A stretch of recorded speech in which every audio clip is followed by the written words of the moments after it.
Your husband is lying to you. He has another family. He took out a $30 million life insurance policy on you. And by Friday, he plans to sell your mother's estate. Smile, April. He's looking at us. Your husband is lying to you. The voice was a dark, velvet whisper against April's ear, carrying the faint, sharp scent of expensive tobacco and gunpowder. April Wallace didn't flinch. She kept her eyes fixed on the glittering chandeliers of the Gala, the emerald silk of her gown perfectly still. The man standing impossibly close behind her didn't move away. Young Min Sik. She knew his face from the hushed, terrified whispers of the financial district, a Korean syndicate boss who operated in the shadows of Seoul and New York. He leaned in a fraction of an inch closer, the swirling black ink of his neck tattoo brushing the edge of his crisp white collar. "He has another family," Min Sik murmured, his voice so calm it chilled her blood. "He took out a $30 million life insurance policy on you yesterday morning, and by Friday, he plans to sell your mother's estate. Smile, April. He's looking at us." April's heart slammed against her ribs like a trapped bird, but 10 years of building her own empire had taught her how to wear a mask. She let out a soft, melodic laugh, tilting her head as if the most dangerous man in the city had just told her a charming joke. Across the ballroom, standing near the champagne tower, her husband of 4 years, David, smiled back at her. It was the same warm, boyish smile that had convinced her to merge their lives, their accounts, as their futures. But looking at him now, through the lens of Young Min Sik's 5 whispered sentences, the smile looked entirely different. It didn't look like love. It looked like an appraisal. "Why are you telling me this?" April asked, keeping her lips parted in a flawless, practiced smile, never breaking eye contact with her husband across the room. "Because David owes my organization a very large sum of money," Min Sik replied smoothly, stepping back just enough to create the illusion of a polite social interaction. "Money he plans to pay back using your life insurance payout.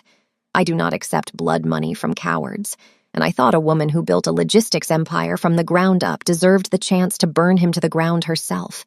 He slipped a sleek black keycard into the pocket of her gown. "The Continental, room 812, midnight. Don't drink anything he gives you tonight."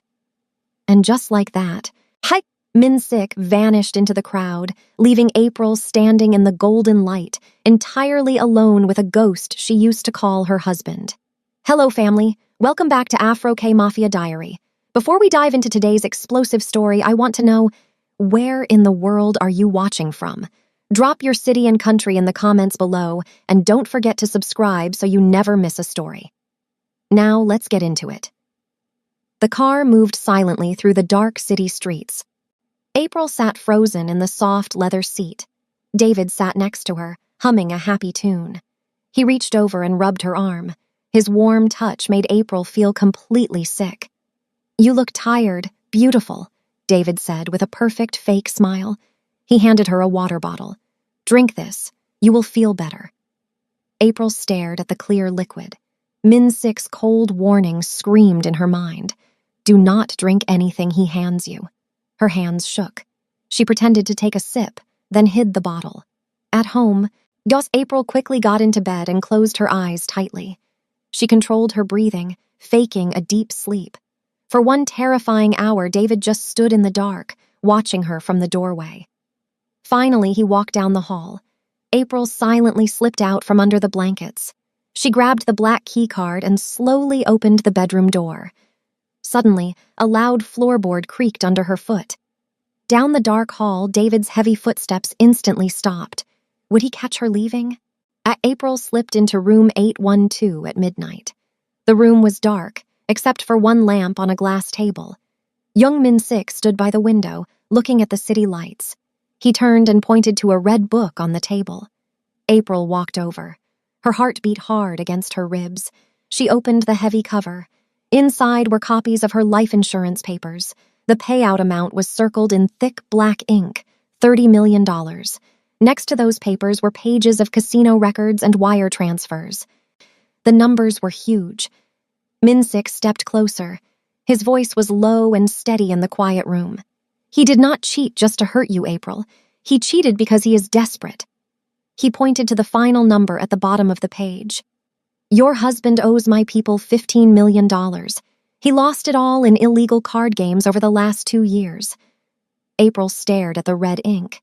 If David owed $15 million, why was the insurance for $30? What was the rest of the money for? Before April could process the massive debt, Minsik pulled a brown folder from his jacket. He slid it across the cold glass table until it touched her hands. Open it, he commanded softly. April lifted the cover, and the breath left her lungs entirely. Inside were dozens of glossy photographs. In the first picture, David was laughing in a sunny park. A blonde woman leaned against his shoulder, and a little boy, maybe 3 years old, sat happily on his shoulders. The boy had David's exact smile. More pictures followed in a sick blur. David holding the boy at a birthday party. David kissing the woman on the steps of a massive house. The dates showed this hidden life had lasted over 4 years. Minsik watched her carefully. He bought them that mansion 6 months ago, he whispered. April stared at the happy faces as panic gripped her. She controlled all the company finances and checked the bank accounts every single day.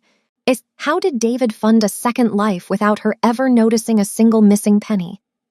The bright morning sun felt like a cruel joke. April stood in the kitchen doorway, watching her husband hum a cheerful tune. David stood by the counter, carefully pouring her favorite dark roast coffee. He looked so normal and loving. Morning, beautiful. David smiled warmly, handing her the steaming mug. I made it exactly how you like. April forced her hands to stay perfectly still as she took the cup. She smiled back, but her heart hammered wildly. Minsik's cold warning from the hotel room echoed in her mind. Do not eat or drink anything he hands you. April brought the mug to her lips, pretending to take a sip, but let the hot liquid slide safely onto a napkin. She watched David's eyes. He was waiting for her to swallow. Minsik's team had already tested the leftover coffee grounds in the trash. The terrible secret was confirmed. The coffee was laced with a slow-acting muscle relaxant, all meant to make her upcoming accident look entirely natural. If she drank it, she would be completely helpless. What was David planning today? April parked her car 2 blocks away from the bank. She wore dark glasses and walked quickly. Inside, the grand marble building felt freezing. She asked to see Mr. Vance, her private banker for 10 years. When she sat down, he did not smile. He looked at her with a strange, cold expression. Mrs. Wallace, I am surprised to see you, he said stiffly. Yes, April felt a sudden chill in her chest. She asked to freeze the main company accounts immediately. Mr. Vance frowned and crossed his arms. I cannot do that, he replied slowly. You no longer have the authority. April's heart skipped a beat. She built this logistics empire from nothing. What do you mean? She asked, her voice shaking slightly. Mr. Vance slid a thick stack of papers across his wooden desk. He tapped the bottom line. According to these documents, you transferred all your voting rights and financial control to David yesterday. April stared at the blue ink. It was a perfect copy of her signature. Who helped David forge these legal papers so flawlessly? April had no other choice left. That evening, she drove down to the exact address Minsik had given her. It was a dark, hidden nightclub deep in the city's underground district. Heavy steel doors opened into a room filled with glowing monitors and quiet, dangerous men. Minsik sat in a dark leather chair at the back, calmly watching a wall of screens. He did not look surprised to see her shaking hands. April told him about the bank and the fake signature. I need your cyber team, she pleaded. I need to know exactly where my money went today. Minsik nodded to a young man typing fast at a computer. Code flashed across the big screen in green light. Suddenly, the hacker paused. He turned around, his face completely pale. Boss, the hacker whispered nervously, the stolen money was routed through our own hidden accounts. Minsik stood up slowly. The room grew dead silent. He stared at the screen, his dark eyes turning furious. The terrible secret was undeniable. Minsik's trusted second-in-command was secretly helping David launder the millions. The dark basement room felt like a dangerous trap. Minsik stood like a statue staring at the glowing computer screens. His own trusted man had betrayed him to help David steal the money. Minsik finally turned to face April. His dark eyes were totally cold and serious. "I will freeze your bank accounts before morning," he said softly, "and I will provide the heavy protection you need to survive this week." April let out a long breath she had been holding, but Minsik held up one hand to stop her relief. "However, my help is never free," he continued. He walked slowly around her leather chair. Your husband stole $15 million from my family. If I save your life and your business, you must pay his debt." April froze in fear. If she paid that huge amount, she might lose the entire empire she built from nothing. "I want 50% ownership of your company," Minsik demanded quietly. April stared into his dangerous eyes. What else would she have to sacrifice to survive this deadly nightmare? 2 nights later, April hosted a fancy dinner party in her beautiful home. She wore a stunning red dress and smiled perfectly. No one could tell she was secretly terrified. David stood by the front door, happily greeting their wealthy guests. Suddenly, April felt her blood turn to solid ice. A new business client walked in, laughing loudly. Beside him stood a very familiar blonde woman. It was the exact woman from Minsik's hidden photographs. David's secret second family was standing right inside her living room. David's face turned completely pale for a second. But he quickly forced a fake smile. The client proudly introduced the blonde woman as his younger sister, Chloe. April walked forward smoothly and kindly shook Chloe's hand. "It is so nice to meet you," April said sweetly. Chloe smiled back, looking around the giant, expensive house. "David told me he lived alone," Chloe said with a very confused look. "Are you his sister?" April's heart pounded loudly in her chest. The terrible secret was suddenly crystal clear. This blonde woman had absolutely no idea that David was already married. April followed the blonde woman, Chloe, down the quiet hallway. As Chloe washed her hands in the marble powder room, April locked the heavy wooden door behind them with a soft click. Chloe jumped, looking up at the large mirror with wide eyes. April smiled a sharp, cold smile. "David is a very busy man," April said smoothly. "He travels so much for work." Chloe nodded slowly, looking confused. "Yes, he tells me that all the time."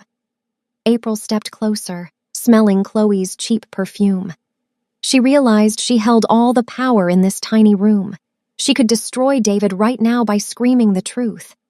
But Minsik's dark warning echoed in her head. She needed a weapon, not a messy fight.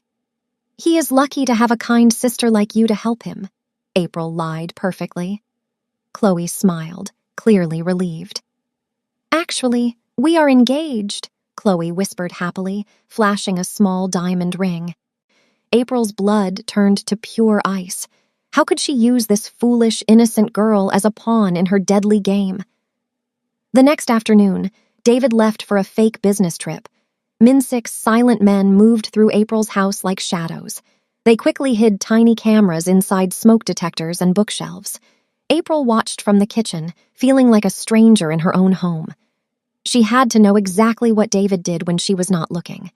That night, she sat in the dark guest bedroom with a small tablet. The screen showed a clear, glowing video of David walking into his private office. April held her breath tightly. David stood perfectly still in front of a tall mirror. Slowly, he buried his face in his hands. When he looked up, his eyes were red and wet with perfect fake tears. "I just do not know how she lost control of the car," David sobbed to the empty room. He wiped his eyes, suddenly stopped crying, and smiled a cold, evil smile. He was practicing his performance for the police. The terrible secret was finally caught on tape. He planned to murder her this weekend. April sat in her dark office at 2 a.m. Her fingers flew across the computer keyboard. David thought he was smart, but April built the company's financial system herself. She found his hidden offshore accounts in the Cayman Islands quickly. He had transferred over $12 million in the last 3 months alone. With a few highly complex security codes, April began moving the money back. She hid the secret transfers behind a maze of fake corporate purchases. By dawn, David's secret accounts held exactly $0. April smiled, her eyes cold and hard in the computer light. She had taken back her entire fortune, but a sudden beep from her phone ruined the silence. It was an alert from David's private accountant. Someone had logged into the system. April froze, her hand hovering over the mouse. The money was safe, but the digital alarm was ringing. If David's accountant checked the final numbers tomorrow morning, the whole plan would explode. Would David realize his stolen millions were completely gone before the deadly Friday deadline? The front door unlocked loudly. April gasped in the dark hallway. David was supposed to be gone until tomorrow. Suddenly, Minsik grabbed her arm and pulled her into the narrow coat closet just as David stepped inside the house. The closet was pitch black and smelled of winter coats. April was pressed flat against Minsik's chest. She could feel his heart beating, slow and steady. His strong hand covered her mouth gently so she wouldn't make a sound. David's heavy footsteps echoed on the floorboards, moving closer. April trembled, but Minsik's calm presence made her feel strangely safe. When David finally walked upstairs, Minsik slowly lowered his hand. He looked down at her in the dark. You did not panic, he whispered softly. I knew you wouldn't. I have been watching how you handle your enemies for 2 years. April stared up at him, shocked by his deep words. He had known her long before the terrible night at the gala. Why was this dangerous mafia boss secretly guarding a married businesswoman from the shadows? Thursday morning felt heavy and wrong. April's trusted driver texted her at 7, saying he had terrible food poisoning. As she drank her tea, David walked into the kitchen, jingling a set of silver keys. He smiled that perfect, deadly smile. Since your driver is sick, you should take the vintage Porsche today, David suggested smoothly. It is a beautiful day for a drive in the hills. April's blood ran completely cold. The road to her office was full of steep, dangerous cliffs. She took the keys with a forced smile. Thank you, darling, she said sweetly. She walked out to the garage, staring at the shiny black sports car. The engine purred like a trapped monster. She knew David wanted her dead by Friday. Was this his final lethal trap? Or was he simply playing a cruel psychological game to see if she suspected him? If she refused to drive the car, David would know she was onto his plan. But if she got inside, she might never come out alive. April drove the Porsche exactly 3 blocks before a black van suddenly blocked the narrow street. 2 men in dark suits stepped out quickly. April's heart pounded. But she recognized Minsik's personal guards. One guard opened her door and practically pulled her out. Get in the van, Mrs. Wallace, he ordered sharply. The second guard slid under the Porsche with a bright flashlight. Seconds later, he rolled out, holding a thick, greasy wire. It was cut clean through. The brake lines are completely gone, the guard reported. April felt sick to her stomach. If she had reached the hills, she would have crashed over the steep edge. Inside the dark van, Minsik sat waiting. He tossed a heavy file onto the seat next to her. Your husband did not cut those lines himself, Minsik said darkly. He is far too cowardly. April opened the file and saw a picture of a man with a scarred face. The terrifying secret was finally out. David had hired a ruthless, professional hitman for backup. April stared at the awful photo of the hitman. If the killer failed today, David would just try again tomorrow. I have to die, April whispered quietly in the dark van. Minsik looked at her with sharp, focused eyes. We have to make David believe his evil plan actually worked, she explained. We need to fake the terrible car crash. It was the only way to buy enough time to trap David legally and financially. Minsik nodded slowly, a dangerous smile touching his lips. He understood her brilliant mind perfectly, but the police would have to find a ruined car at the bottom of the rocky cliff. They would expect to find a body inside the burning metal. April looked down at her shaking hands. She could not just push an empty car over the steep edge. The hitman was probably watching the mountain roads right now. They needed someone who looked exactly like her. How could they stage a fiery, believable crash right in front of the hitman without April actually being inside the car? The phone rang loudly in the quiet, empty house. David answered with a perfectly practiced, shaking voice. The police officer on the line told him the terrible news. His wife's black Porsche had gone over a steep cliff, bursting into bright flames at the rocky bottom. David forced out a loud, fake sob and hung up the phone. A cold, cruel smile spread across his face. April sat safely in Minsick's dark surveillance van, listening to David through the hidden cameras. She felt completely sick, watching him celebrate her fiery death. Immediately, David pulled out a secret burner phone and dialed a familiar number. "Chloe, it is done," David whispered happily to his blonde mistress. "Pack your bags and get the boy ready right now." April's eyes went wide with sudden panic. "We are leaving the country tomorrow morning," David told the woman. "Tomorrow morning?" April looked at Minsick in horror. The deadly Friday deadline was a lie. David was fleeing with her stolen millions in less than 24 hours. Could they stop him in time? And there was no time left to wait. Minsick ordered his driver to speed directly to his secure glass penthouse high above the city. The giant room was filled with moonlight and quiet panic. April immediately opened her laptop on his massive dining table. She had to completely trap David legally before the sun came up. Minsick paced behind her like a caged tiger, making rapid phone calls to his best lawyers in the dark. They had to freeze the fake life insurance payout, lock down the airports, and expose David's massive fraud all at once. April typed furiously until her fingers ached. Every second felt like a ticking bomb. If they made one single mistake, David would escape with her entire life's work. Minsick brought her a glass of cold water, his dark eyes watching her screen closely. "He thinks he has already won," Minsick whispered into the quiet room. "Show him he is wrong." But the legal web was deeply tangled.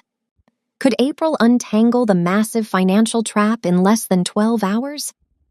By 3 a.m, the heavy silence of the penthouse pressed down on them. April rubbed her tired, burning eyes. She looked up and saw Minsick sitting completely still in a leather chair. He had unbuttoned his crisp white collar, revealing the dark, swirling dragon tattoo on his neck. He noticed her staring at the thick ink. "It is not just for show," Minsick said softly. His voice held a deep, old sadness. He leaned forward into the pale moonlight. "When I first built my empire, I trusted someone blindly, just like you did." April listened closely, her heart aching at his gentle tone. "He wanted my power, so he tried to cut my throat in my sleep," Minsick whispered. He touched the edge of the black dragon. "The ink covers the ugly scar he left behind." April felt a sudden chill run down her spine. The terrible secret hung heavy in the dark air. The last person who betrayed this dangerous, powerful mafia boss was his own trusted brother. The morning sun rose, bright and cold. David walked into the grand marble bank wearing a sharp black suit. He wiped a fake tear from his eye as he sat down in Mr. Vance's fancy office. "It is a terrible tragedy," David sighed, handing over the fake death certificate. "But April would want me to take care of the company now. Please transfer her entire fortune to my private offshore account." "Mr." Vance nodded politely and typed the secret codes into his computer. Suddenly, the banker frowned. He typed the numbers again, his face turning completely pale. "Mr. Wallace, there seems to be a huge problem," Mr. Vance said nervously. David leaned forward, a dark, angry look flashing in his eyes. "What is wrong?" David demanded sharply. "The accounts are completely empty," the banker whispered. "Why, every single dollar was moved to a secure Cayman trust last night." David stared at the blank screen in absolute horror. What would the desperate, greedy man do now that his stolen millions were completely gone? While David panicked inside the bank, Minsick's men worked quickly in the shadows. They tracked the professional killer to a dirty, hidden motel on the edge of the city. 2 strong guards dragged the bruised, angry hitman into the dark basement of Minsick's nightclub. April stood safely behind Minsick as they searched the killer's heavy leather jacket. Minsick pulled out a folded, thick yellow paper. He read the heavy black text, and his jaw locked in pure anger. He handed the old paper back to April without saying a word. April's hands shook violently as she unfolded the document. It was not a bag of stolen cash. It was the original legal deed to her beloved mother's old country estate. The terrible secret finally hit her like a physical blow. And David did not pay the ruthless killer with his own money. He had traded her beautiful childhood home to pay for her violent murder. April closed her eyes, letting the sadness quickly turn into burning rage. She was ready to destroy him. The church was filled with white roses and soft, sad music. David stood at the front, wearing an expensive black suit and wiping a perfectly fake tear from his cheek. Hundreds of wealthy business leaders filled the wooden pews, whispering about the terrible, a fiery car crash. David stepped up to the microphone, his voice shaking just the right amount. "My beautiful wife was my entire world," he lied smoothly to the crowd. He looked down, pretending to be overcome with deep sorrow. But near the heavy wooden doors, a strange shadow sat perfectly still. In the very last row, away from the crying guests, a single woman sat alone. She wore a sharp, elegant black dress and a thick, dark veil covering her face completely. She did not cry. She did not move. She simply watched David's cruel performance with cold, focused eyes. As David spoke about inheriting her beloved company, the mysterious woman slowly reached into her dark purse. Who was hiding beneath that heavy black veil? David wiped his eyes and prepared to finish his fake, loving speech. Suddenly, the sharp click of high heels echoed against the marble floor. The crowd turned around in shock. The woman in the back row stood up and slowly pulled back her dark veil. Several people gasped out loud. David dropped his microphone, his face turning completely white. April Wallace walked down the center aisle looking perfectly alive and extremely dangerous. "I am sorry to interrupt my own funeral," April said clearly, her voice echoing through the silent, terrified room. She did not look like a victim. She looked like a powerful queen. She walked right up to the wooden podium and stood next to her freezing husband. David was shaking with total fear. April lifted a thick stack of papers high into the air. The terrible secret was finally exposed to everyone. She held the legal bank records, the fake signatures, and the Cayman Island transfers. She had the hard proof to destroy him completely. David desperately tried to save his ruined plan. He forced a wild, crazy smile and reached out his shaking hands. "It is a miracle!" David shouted, his voice cracking with panic. "My sweet wife has somehow survived the terrible crash." April simply stepped back, refusing to let him touch her. She pulled a small black remote from her pocket and pressed one button. Suddenly, the church speakers stopped playing sad music. Instead, David's own voice echoed loudly through the entire room. "I just do not know how she lost control of the car," the recording played. Then, a dark, cruel laugh followed. The wealthy crowd gasped in absolute horror. Everyone finally heard the evil truth. They heard David practicing his fake tears and plotting his quick escape with his secret mistress. The church erupted into loud whispers and angry shouts. David looked around like a trapped, desperate animal. His fake smile vanished entirely, replaced by pure, burning anger. Would David become violently dangerous right in front of high society? Before David could move toward April, the heavy church doors slammed open with a loud crash. The angry whispers of the crowd stopped instantly. A tall, scary man with a deep scar across his chin marched down the aisle. It was Minsick's trusted lieutenant, the traitor who helped steal the money. His eyes were wild and desperate.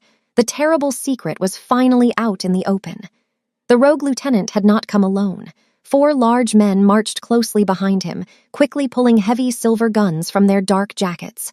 They locked the church doors, trapping all the wealthy guests inside. "Nobody moves!" the lieutenant yelled, pointing his weapon directly at the stage. He did not care about David or the fake funeral anymore. He only cared about his missing millions. He knew April was the only person who could unlock the frozen Cayman bank accounts. He slowly raised his gun, aiming it right at April's chest. Who could possibly stop this deadly armed crew? The crowd screamed and dropped to the floor in pure terror. But April did not run. Suddenly, a dark shadow stepped smoothly from behind the tall marble pillars. Young Minsick moved faster than lightning. He pushed April safely behind his broad shoulders just as the traitor yelled a harsh command. Minsik's own loyal guards quickly poured out from the side rooms, trapping the rogue crew in a tense, deadly circle. Minsik stood perfectly calm in his dark suit, staring down the frightened lieutenant. "You made a very bad choice," Minsik said softly, his voice cutting through the panic. The traitor's hand shook violently as he held his gun. One wrong move would start a massive, bloody shootout right inside the crowded church. Minsik had to end this fast. But if the guns fired, the city police would rush in and uncover Minsik's entire secret mafia world. Could the dangerous boss secure the chaotic room without destroying his own hidden criminal empire? April stepped out from behind Minsik's broad back. She did not need dangerous guns or bloody bullets to win this war. But as the church doors rattled loudly, a completely different group of men walked in. They were not wearing dark suits. They wore dark blue FBI windbreakers. The fierce federal agents surrounded David instantly. He screamed in pure panic as cold steel handcuffs snapped tightly around his wrists. April walked closely to him, holding a small brown folder. "I did not just take my money back," she whispered sharply in his ear. "I left a fake trail of stolen money pointing right at your secret offshore accounts." The terrible secret was finally clear to David. He was not just broke, he was trapped. She had framed him so flawlessly with the IRS that he would spend the next 40 years rotting in a federal prison. As the agents dragged David away, kicking and screaming, April turned around. The rogue lieutenant still held his gun. Would Minsik let the traitor walk away alive? A week later, the loud courtroom was completely packed. David sat looking pale and terrified in his bright orange prison suit.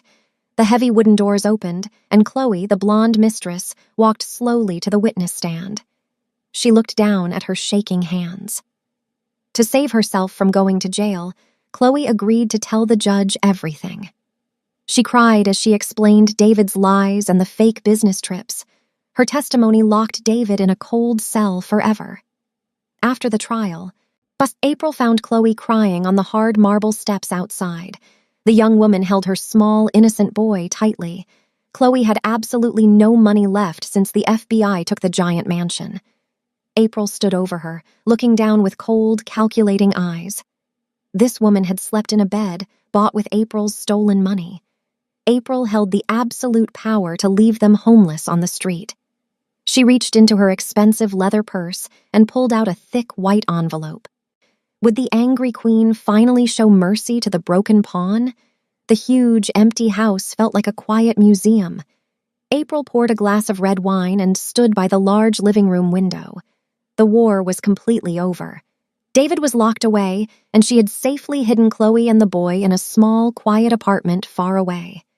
April was finally the untouchable master of her massive logistics empire. But the victory felt strangely cold. She walked into the dark guest bedroom where Minsik's men had set up the hidden cameras. The room was completely empty. The terrible secret settled heavily in her chest. Young Minsik had vanished. To protect her from the dangerous police investigation, he took his loyal men and left the city in the middle of the night. He left absolutely no phone number, no message, and no trace behind. April touched the cold glass of the window, looking out at the dark, lonely street. Had the terrifying mafia boss simply used her to catch his traitor, or did he leave to keep her safe? 6 long months passed slowly. The bright summer sun warmed the city, but April's heart felt frozen. Her business was booming bigger than ever before. She sat at the head of the giant boardroom table, an untouchable queen wearing a sharp white suit. The wealthy men who used to ignore her now bowed their heads with deep respect. April had everything she ever wanted. Yet, every time a tall shadow crossed the busy street, she stopped and held her breath. She missed the dark, quiet man who made her feel powerful and safe. She missed the sharp smell of sandalwood and the heavy, secret tattoo on his neck. Late at night, she stared at the blank screen of her phone, hoping for a single message from the dangerous underground world. But the screen remained completely black. The painful question echoed loudly in her empty, quiet house. Had Young Min-sik truly forgotten the strong woman he saved, leaving her behind in the bright light for good? The winter gala was bright, loud, and full of wealthy people. April stood near the giant crystal chandelier, wearing a stunning black gown. She did not hide in the corners anymore. She owned the entire room. People watched her with a mix of deep fear and absolute respect. Suddenly, the soft music seemed to fade away. A familiar cold gravity dropped the temperature in the warm air. A tall man in a dark navy suit stepped silently behind her. April smelled the sharp, rich scent of sandalwood. A dark velvet voice whispered softly against her ear, sending wild shivers down her spine. "You look much better in black," young Min-sik murmured smoothly. This time April did not freeze in terror. She did not fake a polite smile to hide her fear. The beautiful queen turned around slowly, her eyes flashing with pure fire. She smiled a real, brilliant smile. Mace grabbed the dangerous Mafia boss by his crisp white collar and boldly pulled him into the bright light. Sometimes the darkest betrayal is just the universe forcing you to open your eyes. April thought she was living a perfect life, but she was trapped in a dangerous lie. The lesson here is simple but powerful. Never shrink yourself to fit into someone else's comfort zone. When someone shows you who they truly are, believe them immediately. Your brilliance and strength are not flaws to be hidden. The right partner will never ask you to put out your fire or make yourself smaller. Instead, they will stand right beside you and help you conquer the world. If April's journey from a targeted wife to an untouchable queen inspired you, please hit that like button and share this video with someone who needs to remember their own power. Make sure to subscribe and turn on the notification bell so you never miss an exciting story. We want to hear from you. Let us know in the comments below. What was your absolute favorite moment in April and Min-sik's story? Thanks for watching.